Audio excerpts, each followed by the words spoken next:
Bien, vamos a resolver la cuestión 4 del modelo propuesto para selectividad en Madrid en 2009. Dice, una espira cuadrada de 10 centímetros de lado está recorrida por una corriente eléctrica constante de 30 mA. A. Determine el momento magnético de la espira. Bueno, vamos a ayudarnos de un pequeño dibujo para poder resolver el ejercicio. Vamos a suponer esta espira, donde el sentido de la corriente lo hemos puesto arbitrariamente, ¿de acuerdo? Aunque no va a influir en los datos. Y como dice que es de 10 centímetros de lado, aquí tenemos cuidado, lo que ponemos es 0,1 metros de lado, ¿de acuerdo? Por último dice que la corriente es de 30 mA, o sea, cuidado una vez más, 30 por 10 elevado a menos 3 amperios, ¿de acuerdo?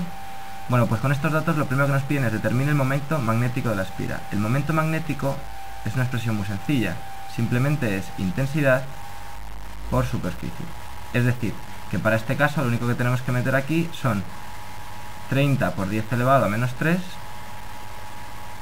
por la superficie, que al ser un cuadrado de lado 10 centímetros, pues 0,1 metros al cuadrado, ¿de acuerdo?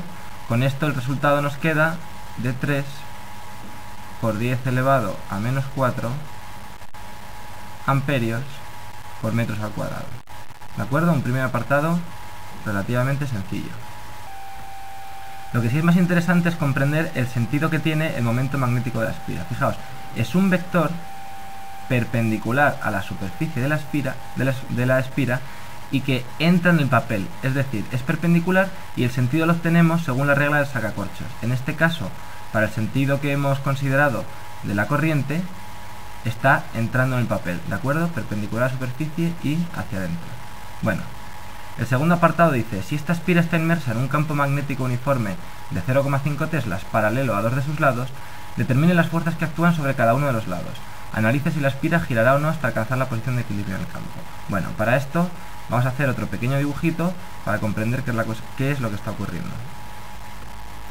Veis que aquí tenemos un campo magnético uniforme. Como nos dicen que es paralelo a dos de sus lados, entendemos que, por ejemplo, es paralelo a estos dos lados laterales, ¿de acuerdo? Y el valor es de 0,5 teslas. Este campo magnético va a ejercer fuerzas sobre ciertos lados de la espira, y eso puede que provoque o no un momento magnético, perdón, un momento de fuerzas, ¿de acuerdo? En primer lugar, lo que vamos a hacer es emplear, aunque no nos lo piden, la expresión del momento de la espira, que es producto vectorial del momento magnético por el valor del campo, ¿de acuerdo? El hecho de que esto sea producto vectorial significa que es m por b por el seno del ángulo que forman el campo magnético y el momento, ¿de acuerdo?, magnético de la espira. Si os dais cuenta, el campo magnético está ascendiendo en vertical y el momento magnético de la espira está entrando, o sea que forma un ángulo de 90 grados y por lo tanto esta expresión es 1. Eso significa que el momento no va a ser 0, es decir, que efectivamente la espira girará.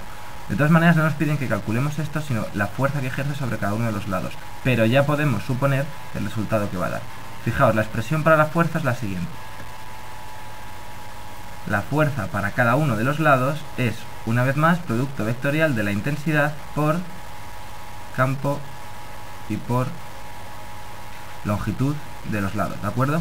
El hecho de que sea producto vectorial, una vez más, es que es I por B por L por el seno del ángulo que forman, ¿de acuerdo? Fijaos, para los dos lados laterales, para este y para este, el ángulo que forman es de 0, por lo tanto el seno es 0 y no va a existir fuerzas, es decir, que el campo magnético no ejerce fuerza sobre este lado ni sobre este, ¿de acuerdo? Pero para los otros dos lados, el ángulo que forma es de 90 grados, luego podemos calcular el resultado de las fuerzas. Recordamos que en la intensidad metemos 30 mA, que el campo es de 0,5, que la longitud es de 10 centímetros, ojo, 0,1 metros, ¿de acuerdo? Y para estos dos lados el seno de 90 será 1, ¿de acuerdo? Con esto el resultado que nos da para la fuerza es de